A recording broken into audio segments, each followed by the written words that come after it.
CJ Stroud returns, and the Texans return to form. All that and more on this edition of the Bullpen. To throw the punches on. He floats one wide open, and there he goes. Touchdown! For a Texan touchdown.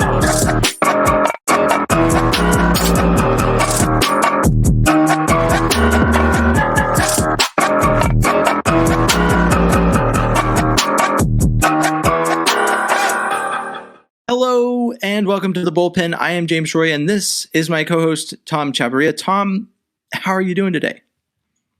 It's a great day to be a Texan fan. Let me tell you, it's really exciting to know exactly what's in front of this team. I don't think anybody, you, myself, anybody thought they'd be here, but here we are, and there's a lot to talk about, and let's do it.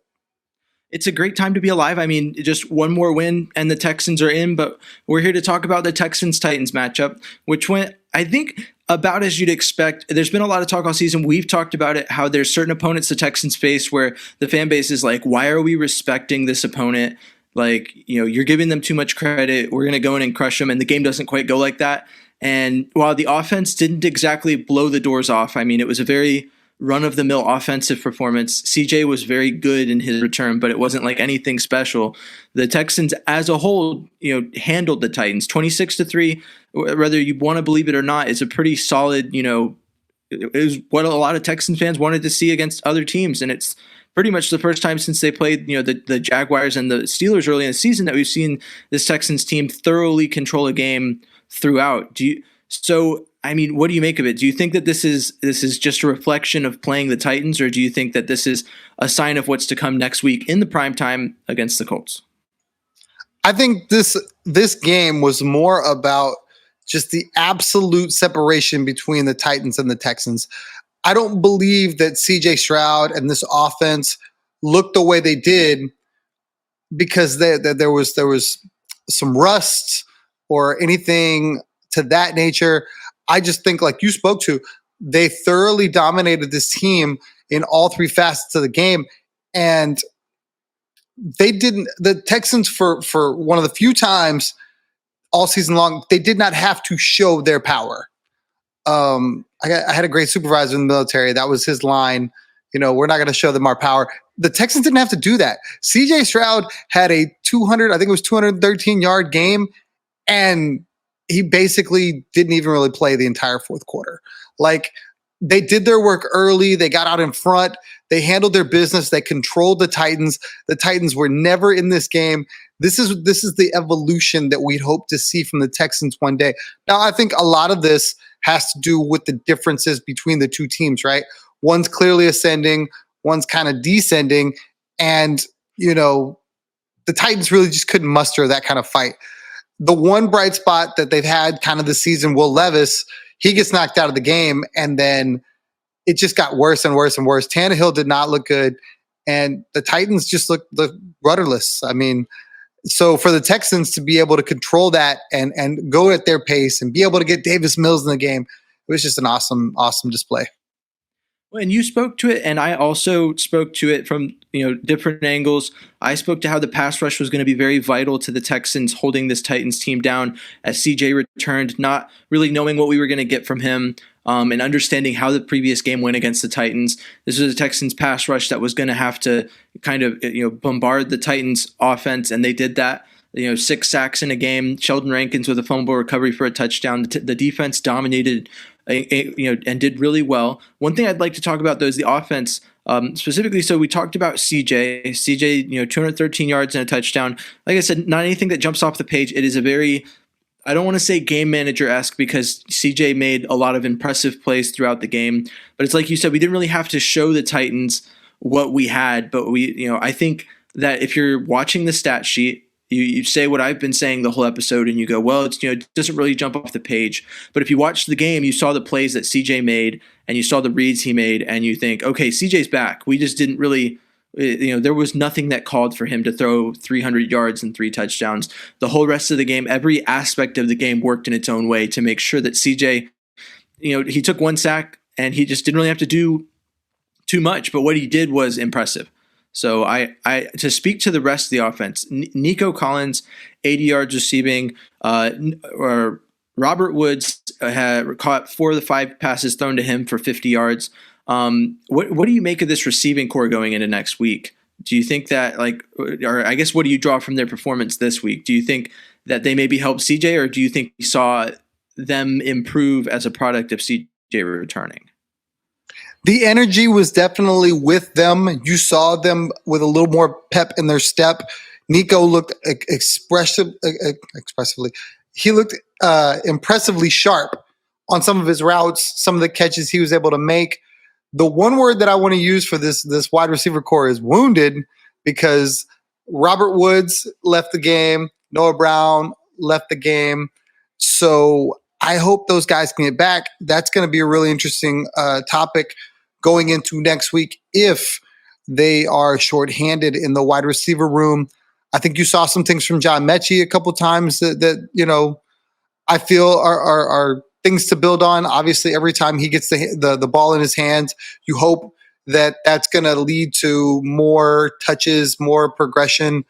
I'm curious just how far along he is as far as physically to be able to play enough snaps to be really productive. Xavier Hutchinson, another guy, we saw him on the end of the round. We saw him get a couple routes. It's really going to be interesting to see just what they have available. I think one positive in the passing game that I hope they build on, I hope they use the tight ends. Brevin Jordan looked really, really good. Dalton Schultz, he's been good all season long. So if they're going to be shorthanded in the wide receiver area, I hope that tight ends is something that they can lean on to help Nico Collins, to help free him up, because clearly Nico looks so good. I think he would have had 100 yards easy if they needed him to. I think CJ would have had 300 yards if they needed him to. They just didn't need that sort of offensive output, and they just kind of kept the Titans at arm's length the entire game. So I love what I saw. I'm very excited. Yeah, I agree with you. The tight ends are going to be vital. One thing that sticks out to me, you mentioned Mechie and you mentioned Hutchinson. Those are both guys that I think any fan of the Texans will tell you they want to see do well. And I don't want to say they've had unlimited opportunities, but with the way this receiving core is shaped up late in the season, there have been games where they were given targets and they were given a chance to step up. And when the spotlight shined bright, it shined a little too bright.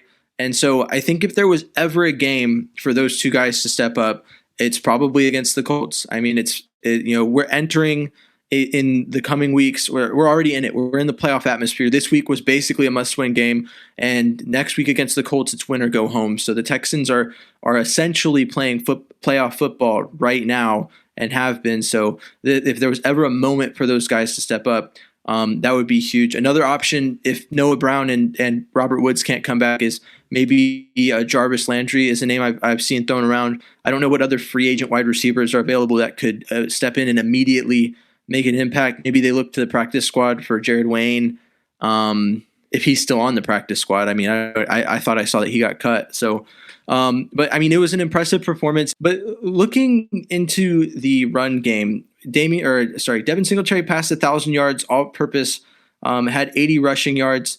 What was your takeaways from his performance in this game? Do you feel like that once again the Texans just didn't really need to lean on him? Was his performance very adequate in your eyes, or where are you at with Devin Singletary's performance? I think Devin Singletary was great. I think early on in the game he established the run. They made that something you had to respect. And then I think, like I said, towards the end of the game, they really just kind of did a good job of milking the clock, just trying to get out of town, trying to keep everybody healthy. I think you saw Dameon Pierce get some carries, which we hadn't seen in the past few weeks. So I think that was really good. I saw him run away from contact on a few plays, which was nice to see. Oh, did he run through the middle or did he run to the outside? I'm curious. He was handed the ball up the middle. He saw the linebacker and bolted to the right and got 6 yards on a play, and my jaw dropped to the floor. I was shocked. I don't think that's a Dameon Pierce thing. I think the play was set up to go that way. I've been his biggest designed to go up the middle like they usually give it to him, and he bounced it out, and it was a really good run. And I feel like that's what we got from Dameon Pierce last year was this, and it's probably a scheme thing. I don't disagree with you. I'm not trying to trash talk Dameon Pierce, but I feel like with the way the scheme has shifted, his ability to his vision has been impaired by the scheme. I don't think it's a skill thing on his part. I think it's a learning curve with the way the Texans have decided to go offensively. And I think that he's adjusting. And I think that this past game gave us a glimpse into what it looks like when Dameon Pierce is adjusted to the offense that the Texans are running. I truly feel that it's just going to be more upon getting better interior offensive linemen. Then you're going to see a lot of the running game open up. They just don't block through the middle. You see Singletary go through the middle. Rarely does he. I mean, if they open a hole, then yes, he's a bolt of lightning. But you see a lot of runs that are 1 yard, no yards, -1 yard, whatever. And I don't necessarily feel that Singletary is the answer or that Pierce is the problem. I think it's a greater thing. Singletary's look great, and I hope they bring him back. I hope he's a long-term fixture. I think there's definitely room for both of those guys to be together. Maybe I'm just biased. Maybe that's a hot take on my end. I don't know. The running back. Clearly, he wasn't enough for Buffalo to keep him around because they drafted a guy and let him go. Well, the running back room is serviceable for the Texans as is, and I'll always hold to it that finding a running back in the draft, in general, fixing a running back position is not the most difficult thing to do on an NFL roster. So a lot of teams will let it slip until they get to a point where they need it. And right now the Texans, could very much become in need of that in the near future. And that brings me to, I watched the Rose Bowl today on this Victory Monday, as you guys are listening on Tuesday. And I saw Blake Corum from Michigan. Do you think that the Texans could potentially look to add another running back to this running back room in the second or third round? I think it's very feasible and very possible that they could decide to stick with the running back room as is going forward. I don't see a huge problem with the running back room as it is, simply because we can assign the blame to scheme and blocking for why the running back room has not performed to the level we want it to. I would tell you, if they're going to add a running back, it's going to be in a 6, 7, 8 round type thing. 5, 6, 7. You're aging yourself with that eighth round thing. Yeah, exactly. It's okay. I'll own that one.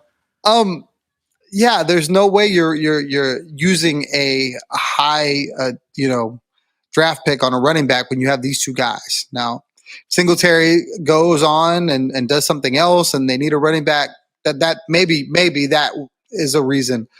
But if they're able to retain him with Dameon Pierce, I don't see it. I mean, the third running back on any other team, you're not really valuing that guy. Like, who's the third running back for the Miami Dolphins? I mean, I know it, but Mostert, A-Chain, and then the third is exactly. Is it Pirine? It's Jeff Wilson. Pirine is, I think, he was on the Bengals, but I don't know where he is now. Yeah, I thought he was still there. So I thought he left the Bengals for a different team. I could be wrong. In any case, when we can't pinpoint the third running back, it should tell you that he's not that critical. And you got to have the first two. So I mean, for me, my draft needs are going to be trenches, offense, defense, trenches, and then whatever else. A stud wideout would be nice. The games are won in the trenches. I mean, I don't disagree with you. I think that Tavondre Sweat, some of those bigger defensive linemen in the draft would definitely be worthwhile picks. I think that offensive line is something the Texans go later in the draft just because you get better value later in the draft in offensive line, as we found from Jarrett Patterson. The earliest pick we made and on the offensive line, Juice Scruggs has been quite all right. But obviously our worst pickup in recent draft history was, Kenyon Green in the first round. So I don't see them expending high draft capital on the offensive line. But we're getting ahead of ourselves. And you know how much I don't like talking about the draft when the Texans are playing meaningful football. So we'll get back to talking about the Texans playing meaningful football. This Titans team did not give the Texans a lot of reason to be concerned on either side of the ball. What do you make of this defensive performance? Like we talked about earlier, 6 sacks, fumble recovery.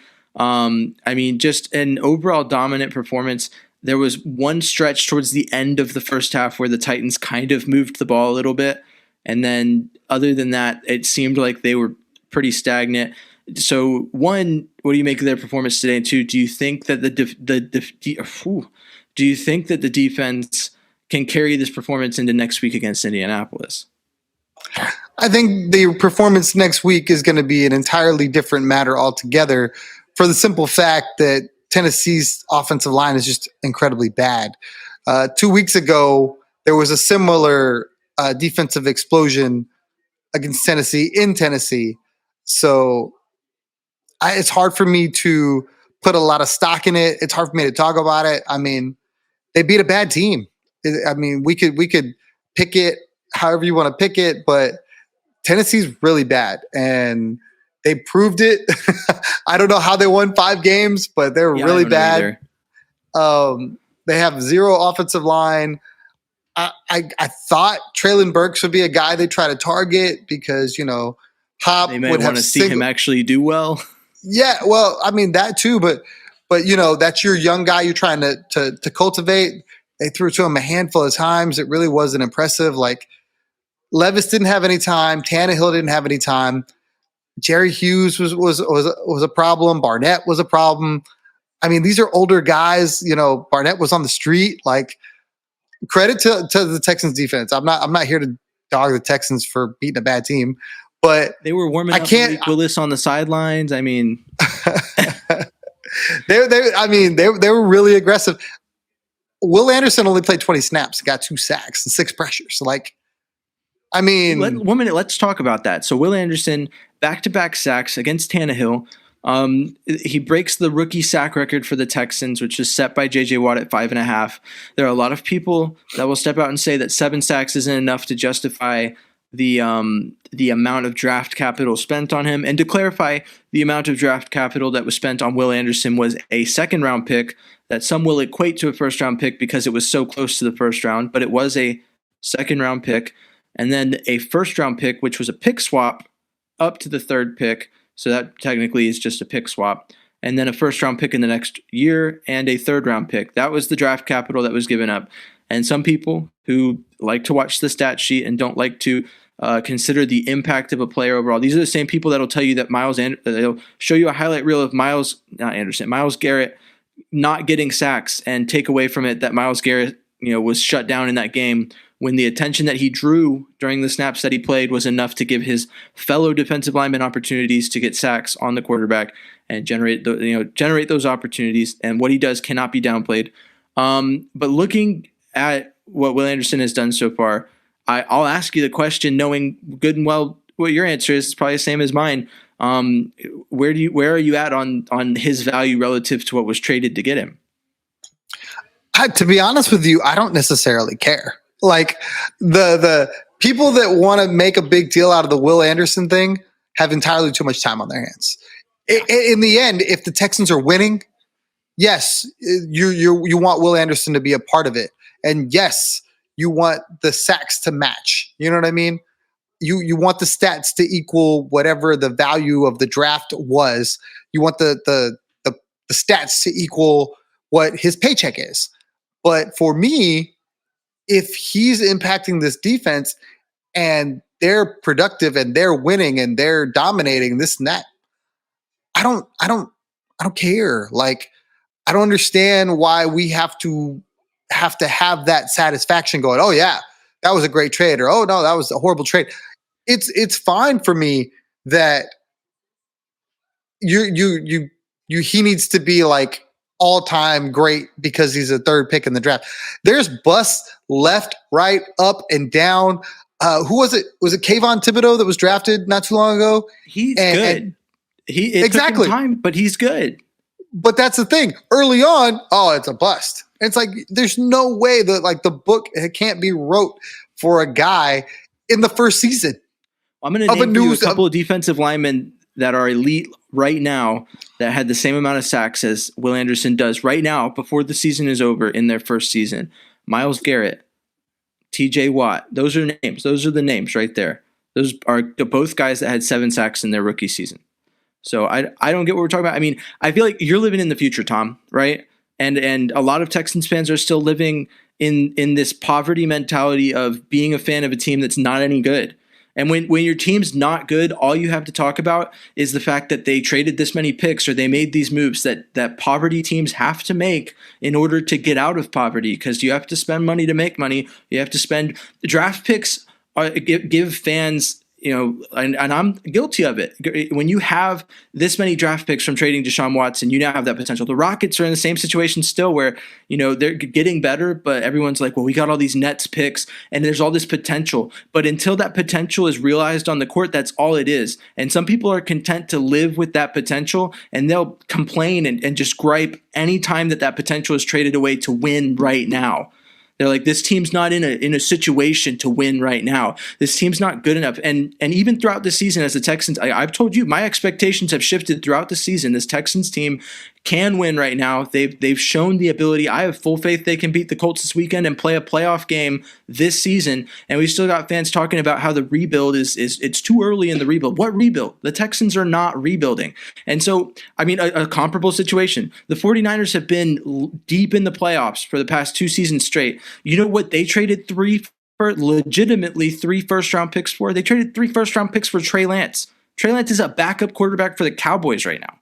They've got Brock Purdy, the last pick in the draft, starting for them. And you know who's not talking about how many draft picks the 49ers wasted? If you're a poverty team, that's malpractice by your GM. And he should be fired, because if that doesn't work, and you don't win games, then you fire John Lynch. But guess what? John Lynch is still gainfully employed by the 49ers. And you know why? Because he found a way. He made the move he needed to. You have to make those moves when you're in poverty to try and get out of it. And if it works, it does. If it doesn't, then you lose your job, right? But if you don't make that move, you get fired. So, John Lynch did what he had to do. Nick Caserio is doing what he has to do. He is making waves, and it's working. So I agree with you. I don't see why, as Texans fans, we have to have this conversation every time that Will Anderson does or doesn't perform in a game about how much we spent on Will Anderson. And honestly, Will Anderson is doing far better than Trey Lance ever will in the NFL.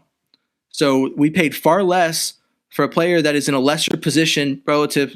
I'm comfortable saying that the value of a defensive end relative to a quarterback is lower.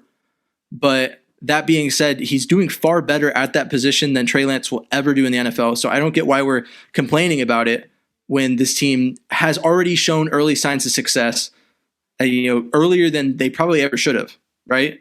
So I agree with you. We're in the same boat there. But looking at Jonathan Grenard, how vital do you think it is moving forward to next week that Jonathan Grenard can return? He missed this week. What did you see from the defensive line against the Titans that makes you believe he is either vital to return or that we maybe can get by without him against the Colts?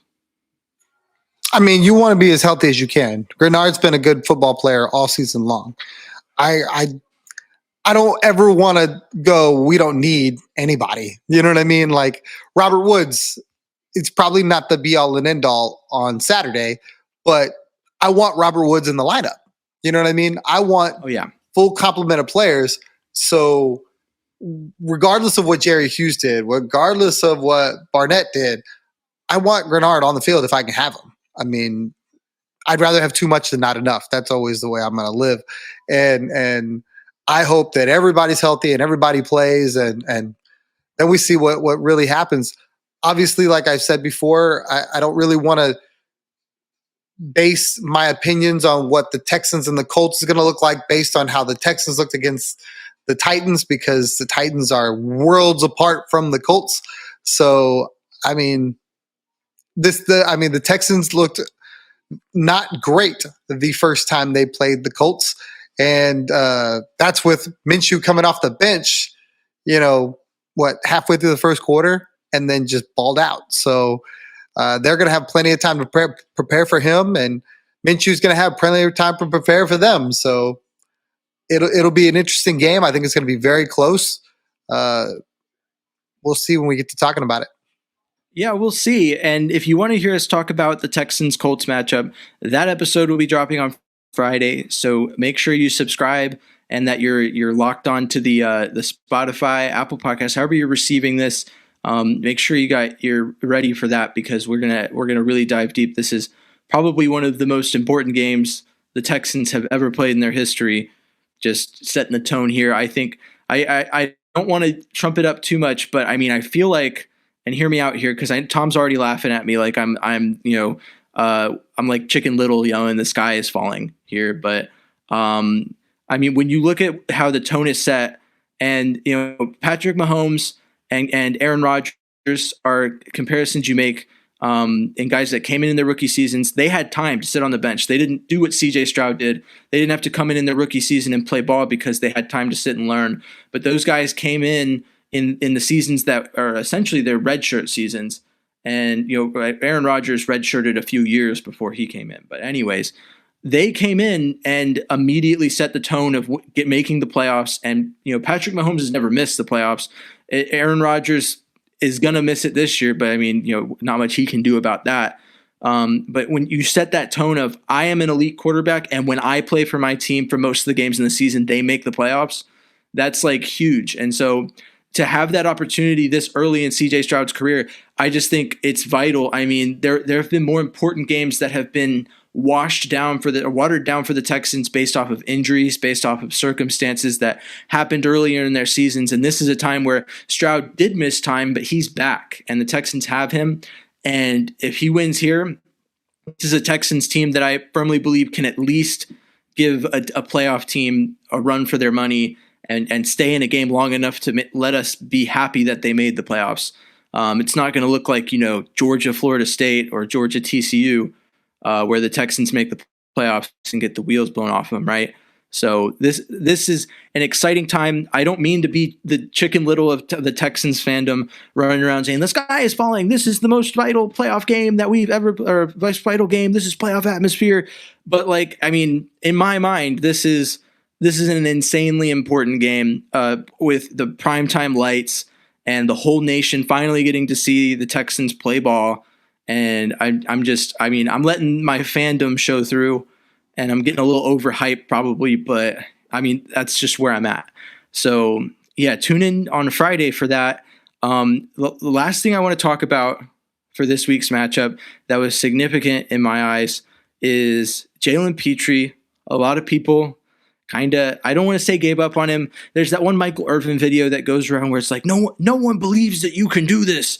And, I don't know. I don't have the whole video memorized, but it felt like there was a lot of Texans fans that kind of said, oh, Petrie's benched. He's finished after such a great rookie season where he relied on tackles. What do we have in Jalen Petrie? We should have drafted Kyle Hamilton. All this, some of it feels like clickbait, but a lot of, what's up with Jalen Petrie? Why is he not the guy we thought he was? What do you make of his performance today? Would you say that it was kind of like hey, I'm back. I never left. I'm here, or what do you make of what Jalen Petrie did for the team during this game? I think it's just more about his maturation. It's more about his growth. I don't think that when he got sat last week or the week before last, I guess, it was an indictment on him. I think that these are teachable moments that you can see that they're like, look, we want you to understand for the long-term, goal to make him a better player. And he's being very receptive. They put him back in the lineup. He performed. I think these things are good that D'Amico and his team can do that with these players, that they're not too big for it, that no, I'm a starter. I have to start. You can't sit me. I need to be out there. These are things that they're able to sit them back, teach them. You alluded to the Rockets earlier. Ime Udoka is doing the exact same thing with Jalen Green. And when That's you a good look callback. I like that. When you look at these guys receiving that coaching, receiving that teaching, and going, okay, coach, talk to me, show me, teach me, it's only going to make Jalen Petrie a better football player. So for the fans that are like, oh man, they blew this pick, I think that that they just have to sit back and let it marinate a little bit. This is year one. I know you don't like to do that. You just had this long, this is the greatest playoff game environment ever. This is year one. I think they want what we want. The team will tell you, they did it in their post-game presser. We want higher expectations. We understand that we have the place we want to go. We want to get there. Our fans want to get there. Everybody wants to get there. But at the same time, I would preach patience. Rome wasn't built in a day. Kansas City didn't win the Super Bowl year one. Kansas City did not take down all the juggernauts. Tom Brady and them year one. Tom Brady didn't win the Super Bowl year one. The guys Tom Brady did win the Super Bowl his rookie year. No, I mean he didn't start his rookie year. Well, he did come in as a rookie in the playoffs and late in the season and win a Super So you're Bowl. going to give him that credit? Well, that's a different story. I would not give him credit for that. Like Bledsoe got him there. You know what I mean? This is not. These are for me. It's out. This is that Brady stepped in the next seasons and proved that it wasn't a fluke. If Brady just won that one Super Bowl and then was trash and never took off as a quarterback, but we know what Tom Brady is. So his rookie season and him stepping up is not. It's a disservice to Drew Bledsoe to not talk about what he did for that team to get them there. But Tom Brady did win. It's not like he didn't win the Super Bowl his rookie year just because he only played in the postseason that year. I mean, it's for me it's different, right? Yeah. I feel where you're coming from. I got the okay? hit. Cool. I know where you're coming from there. To shoulder the load for 17 games or whatever, and then get the win. That for me, that's a little different. But I said all that to say this: I believe that this team has the makings of something great, dynasty-esque. Obviously, things can 100%. happen. Injuries. Bad draft picks, oversigned players. You name it. All these things can happen, but the foundation with where these guys are mentally in their headspace and the coaching, these guys want to run through a brick wall for these coaches. That's exciting. And for me, nothing they do the rest of the season is going to detract from that.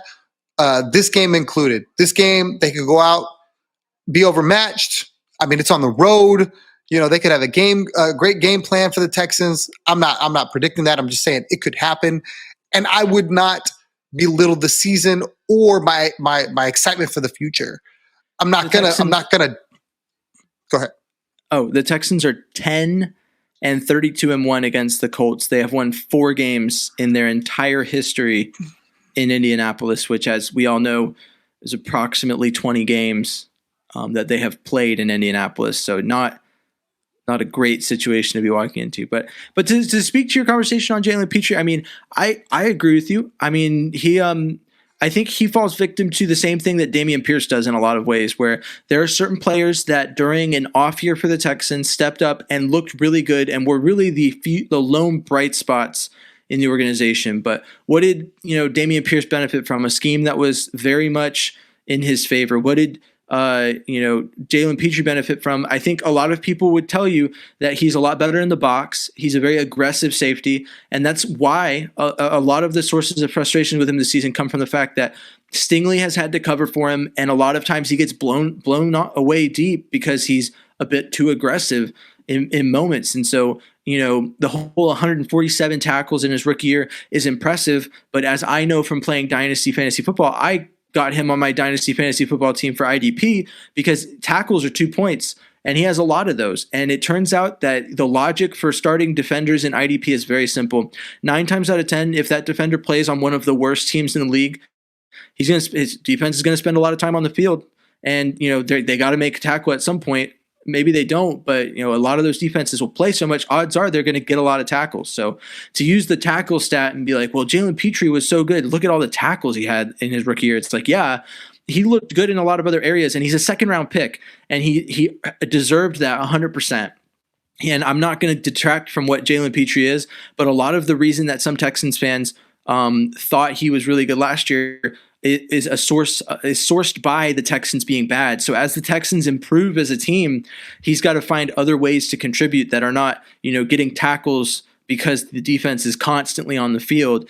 Instead, he's got to shine through in other ways, and he has had that happen in games this season. He has not had a 100% bad season. He has just had taken a step back relative to last season in a lot of people's eyes, and I think a lot of people are looking too heavily at, well, he's not contributing on the stat sheet. There are things he's doing wrong, like getting beat deep because he's aggressive. And that, once again, could probably be attributed to how this defensive scheme has changed around a safety that played really well in the scheme last year. Just like this defensive scheme change has benefited Derek Stingley Jr. in a lot of ways, it has maybe not so much benefited Jalen Petrie. So that's something to keep in mind moving forward. But I do think he had a solid game. He did not, he was not the bane of the Texans defense's existence. And as we all know, looking at the score, the Titans did not score a single touchdown.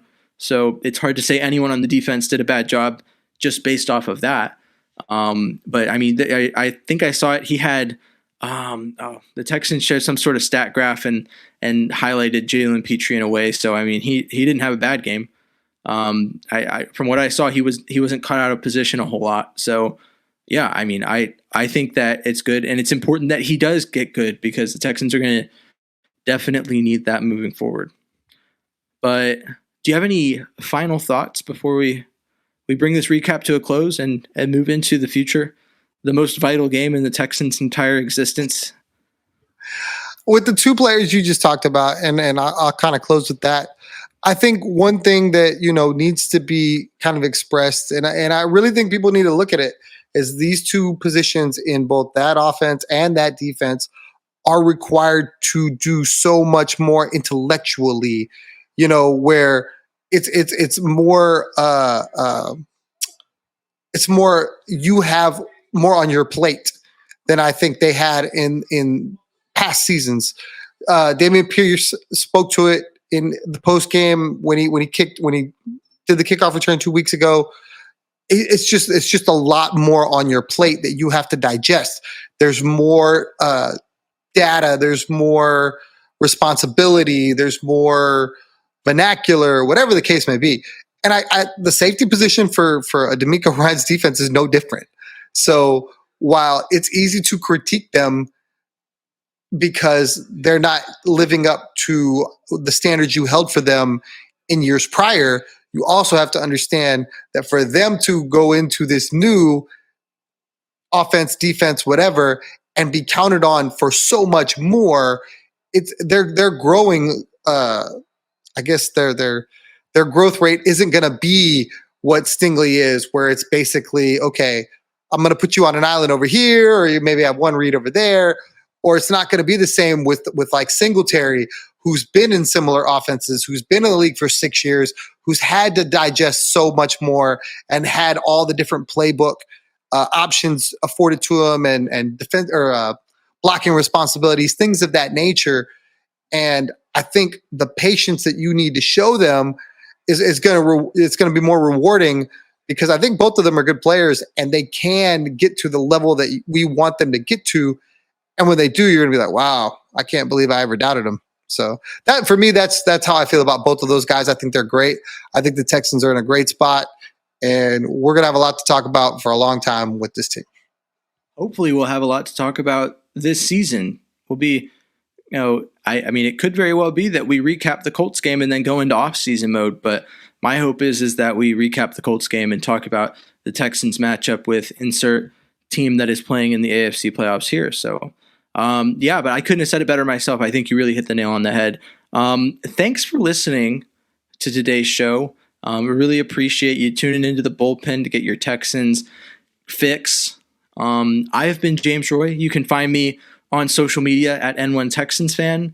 And this has been Tom Chavarria. You can find him on X, as he loves to refer to it, almost exclusively. I mean, he's basically forgotten that it was once called Twitter. No, he calls it Twitter exclusively. He almost has never really known that it was changed to X in a way, except for every time he clicks into the app. But you can find him on Twitter at Third Coast Tom. And yeah, thanks for tuning in. The PSF app, we're on that. You can tune in. Tom was on it for New Year's Eve. Vader and AD are going to be on for this Texans-Colts matchup in the prime time. So go ahead and download the app, join the community. And yeah, thanks for tuning in. And until next time, stay classy, Houston. Vamos Texans. Thanks for tuning into The Bullpen, a Texans podcast, part of the Fans First Sports Network. Please like, comment, subscribe, and follow along for more Texans talk from The Bullpen. Kick the handoff. Stroud looking. Stroud.